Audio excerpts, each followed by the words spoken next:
شركة می‌دانیم امروز ها در ازبکستان هم در حتی دیگر مملکت ها در ساحه تکنولوژی رقمی و اینتלקت صنعی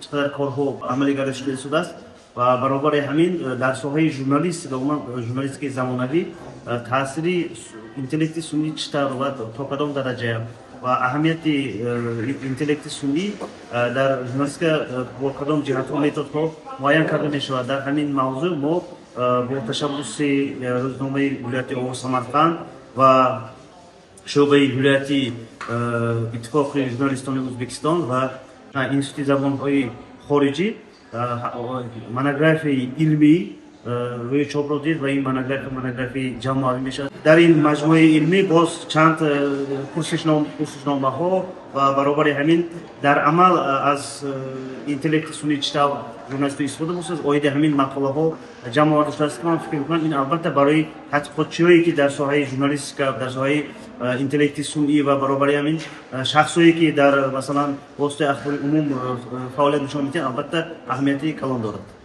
Ushbu jamoaviy monografiya uzoq kutilgan voqea bo'ldi jurnalistika ta'limida. Nima uchun? Chunki aynan jurnalistikada sun'iy intellekt bo'yicha kitoblar endi yozilyapti, tadqiqotlar endi olib borilyapti va uni aynan Samarqandda chiqishi, Samarqand olimlari va amaliyotchilari tomonidan chiqishi men uchun juda ham quvonarli hol va shunday imkoniyat bo'ldiki, bizdan ham bu monografiya uchun maqola olishdi. Men ham xursand bo'ldim va eng asosiy e'tibor nimaga qaratilgan bu monografiyada?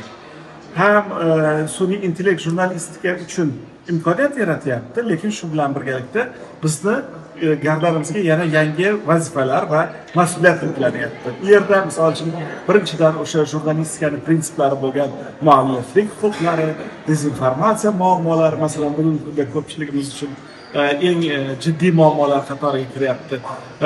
Haqida ham juda yaxshi fikrlar olimlarimiz maqolalari keltirilgan va umid qilamanki, bu jamoaviy monografiya nafaqat talabalarimizga, balkim yosh tadqiqotchilarga jurnalistika sohasida va nafaqat Samarqandda, balki butun O'zbekistonda kerak bo'ladigan bo'lsa, butun dunyo olimlari uchun ham yaxshi bir qo'llanma bo'ladi deb umid qilaman. Xo'p, ahamiyatli jihati biroz gapni ochiqib, sun'iy intellektdan amaliyotda foydalanish ancha oldinga ketib qoldi. Buni tan olishimiz kerak. Ayniqsa 12 oylik bir tariximizga qaraydigan bo'lsak, milliy media makonda masalan jurnalistlar, blogerlar, axborot xizmatlari allaqachon foydalanyapti va biz olimlar, tadqiqotchilar qaysi bir ma'noda endi hamkasblarimiz xafa bo'lishmasin, biz salgina orqada qolayotgandik.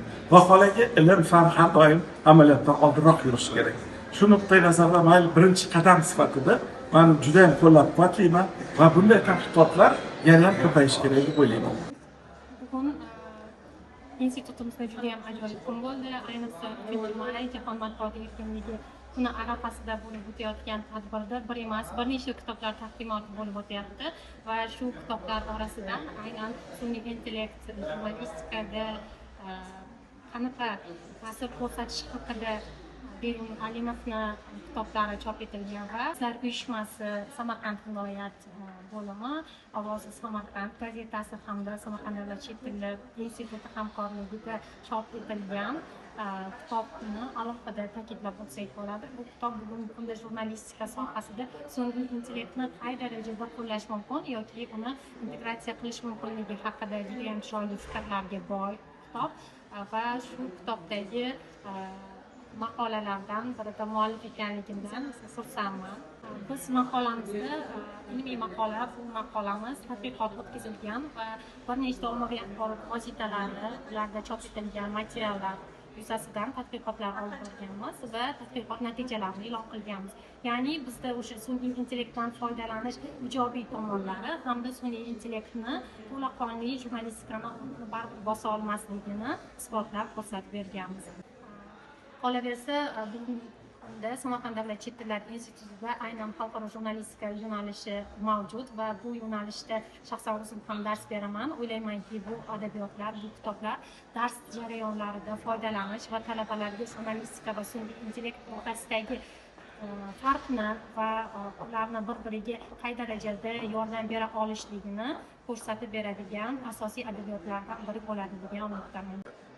Mana ayni kunlarda Samarqand viloyati muxbirlar, jurnalistlar, ommaviy vositalar uchun o'ziga xos bayram bo'lyapti. Chunki mana hafta boshidan buyon Respublika Milliy kontent markazi hamda O'zbekiston jurnalistlar uyushmasi tashabbusi bilan haftalik media tadbirlari bo'lib o'tyapti.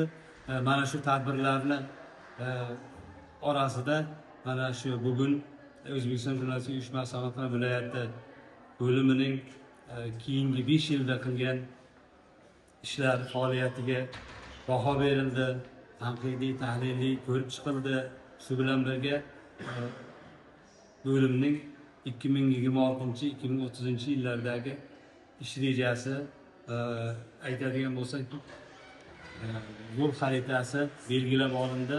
Bu bo'yicha o'tkazilgan mana shu yig'ilish tadbirda jurnalistlar tomonidan juda ko'p takliflar, fikrlar, mulohazalar berildi va bu kelgusi mana shu 5 yillikda amalga oshiriladi.